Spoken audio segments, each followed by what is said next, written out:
Welcome to Suman TV. మనం ప్రస్తుతం జైత్యాల జిల్లా నేరేళ్ల గ్రామంలోని శ్రీ సాంబశివ దేవాలయం వద్ద అయితే ఉన్నాం. ఈ దేవాలయం అయితే అడవి లోపల ఉంటుంది.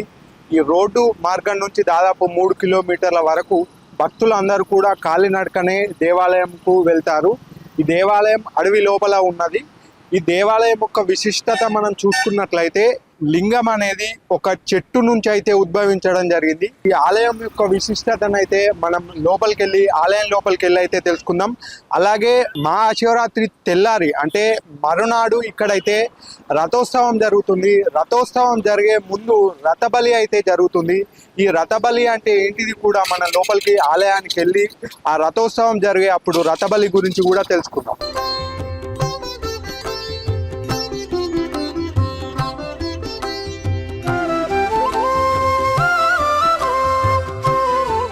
ఓం నమ శివాయ.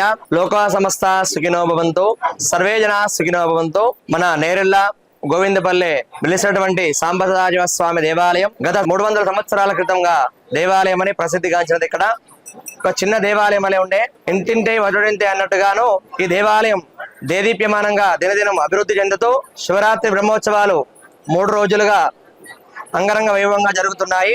నిన్నటి రోజున మహాశివరాత్రి పురస్కరించని ఉదయాత్పూర్వం 4 గంటలకు సుప్రభాత సేవ, 5 గంటలకు గణపతి పూజ, స్వస్తి పుణ్యాహవాచనం, స్వామివారికి మహారుద్రాభిషేకం నిర్వహించుకొని 6 గంటల నుండి భక్తులందరిచే సామూహిక రుద్రాభిషేకాలు మరియు అర్చన పూజాధికాలు విశేష పూజలు అందుకుంటూ మధ్యాహ్న కాలము 12 గంటల 15 నిమిషాలకి స్వామివారి యొక్క కళ్యాణ మహోత్సవం అంగరంగ వైభవంగా జరుపుకొని మరలా సాయంకాలం అర్ధరాత్రి లింగోద్భవ సమయంలో స్వామివారికి రుద్రాభిషేకం బిల్వార్చన నిర్వహించడం జరిగింది. ఈ రోజు మరణ స్వామివారి యొక్క రథోత్సవము, రథహోమము, రథబలి కార్యక్రమం నిర్వహించుకోవడం జరుగుతుంది. ఈ కార్యక్రమానికి ఈ 2 గ్రామాలే కాక చుట్టుపక్కల 10 గ్రామాల నుండి కూడా భక్తులు అనాదిగా స్వామివారి యొక్క భక్తులుగా అనాదిగా స్వామి ఇక్కడ కోరికలు నెరవేర్చే దేవుడు కొంగు బంగారమే. స్వామి అందరికి కోరికలు నెరవేరుస్తున్నారు కనుక దేదీప్యమానంగా వెలిగిపోతుంది ఈ దేవాలయం.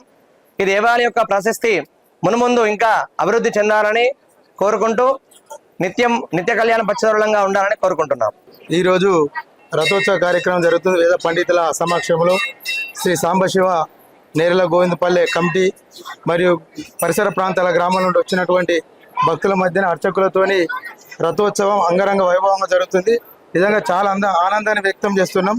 ఎందుకంటే 300 సంవత్సరాల చరిత్ర ఉన్నటువంటి ఈ శ్రీ సాంబశివ ఆలయము ఏటా అంటే భక్తులు పెరుగుతూ అంచెలంచెలుగా ఎదగడము, భక్తులు మేము సైతం ముందుకు వచ్చి గుడి పునర్నిర్మాణంలో భాగస్వాములు అవుతూ ఇవాళ ఈ స్థాయికి చేరిందంటే నిజంగా వివిధ గ్రామాల నుండి చుట్టుపక్కల పరిసర ప్రాంతాల నుండి వచ్చినటువంటి భక్తులు మంత్రముగ్ధులు అవుతారు. అంటే శ్రీ సాంబశివ ఆశీస్సులు, సాంబశివ భక్తిభావం ఇంత బ్రహ్మాండంగా ఉంటుందా అంటూ అసలు అంచనాలకు మించి ఇలా అభివృద్ధి జరుగుతుందంటే నిజంగా దీనికి అందరూ భక్తులు, కమిటీ సభ్యులు, నేరెళ్ల 2 గోవిందపల్లె గ్రామాల మా కమిటీ సభ్యులు, ప్రజలు, పాలక వర్గాలు, గ్రామ పంచాయతీ అందరు తోడ్పాటు వాళ్ళు ఇవాళ ఈ స్థాయికి వచ్చిందంటే నిజంగా మా సాంబశివ ఆశీస్సులు నిజంగా భక్తులకు ఉండడం. మేమైతే గ్రామ ప్రజలుగా ఈ గ్రామంలో పుట్టినందుకు మా గ్రామ ఇలవేలిపోయినటువంటి మరి 2 గ్రామాల ఇలవేలిపోయినటువంటి శ్రీ సాంబశివ దేవుడు ఇంత భక్తిభావాన్ని పెంపొందించుకోవడం, ఇంత భక్తులు పెరగడం, వారికి ఇంత అనుగ్రహాన్ని ప్రసాదించడం అయితే మేము చాలా మర్చిపోలేకపోతున్నాం. మేము గొప్పగా అభివర్ణించుకుంటాం. ఈ రోజు సాంబశివ దేవాలయ కమిటీ మెంబర్లు మరియు ఇతర ప్రముఖులు కలిసి నిర్మించుకున్న దేవాలయం పూర్వవైభవం ఎటు జరిగింది అన్నది కొంతమందికి తెలియదు.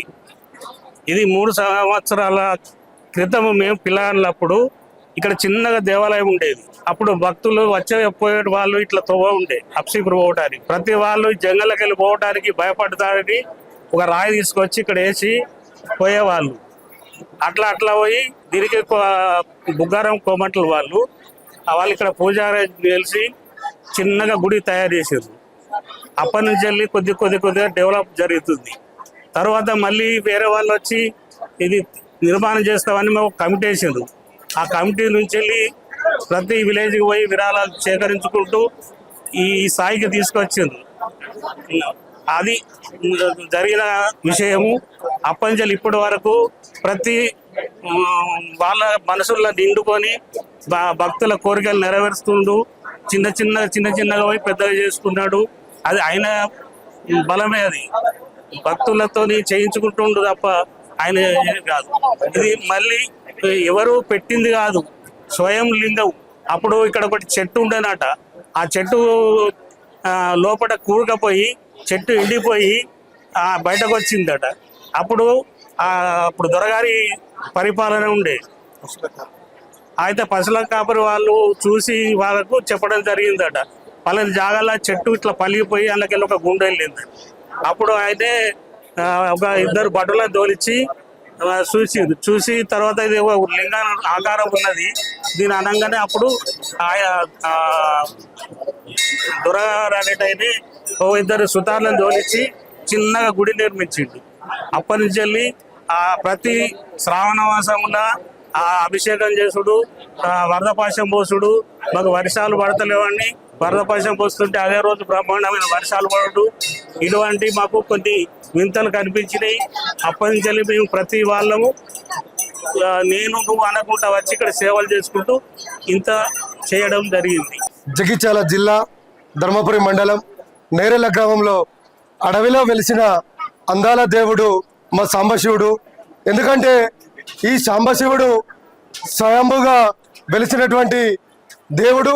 ఈ దేవుడు కోరిన కోరికలు తీర్చే గొప్ప దేవుడు అని చెప్పి ప్రజలందరూ, ఇక్కడ ఉన్న ప్రాంతవాసులందరూ నమ్ముకున్న ఇంటి ఎలవెలుపు.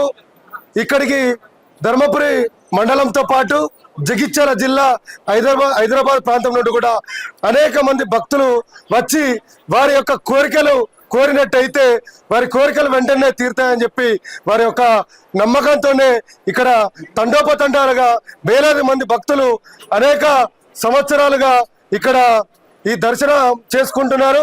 మా గత పూర్వీకులు చెప్పినటువంటి కొన్ని విషయాలు, ఇక్కడ ఈ దేవుడు ఈ గుడి నిర్మాణం కూడా లేకుండే అప్పుడు స్వయంభుగా విగ్రహం అనేది ఆ భూమిలో నుండి కనబడ్డది చిన్నగా. ఎవరో ఇక్కడికి గుడికాడికి ఇక్కడికి వచ్చినటువంటి ఆ భక్తులకు కనబడ్డాక ఇక్కడ హైదరాబాద్ ప్రాంతంకు సంబంధించిన కొంతమంది, లేకపోతే జగిత్యాల ప్రాంతానికి సంబంధించిన కొంత భక్తులు వారు ఆ విగ్రహ రూపాన్ని చూసి ఈ గుడి దగ్గర ఈ దైవాన్ని మేము మొక్కుతామని చెప్పి వారు మొక్కడం ప్రారంభం చేశారు.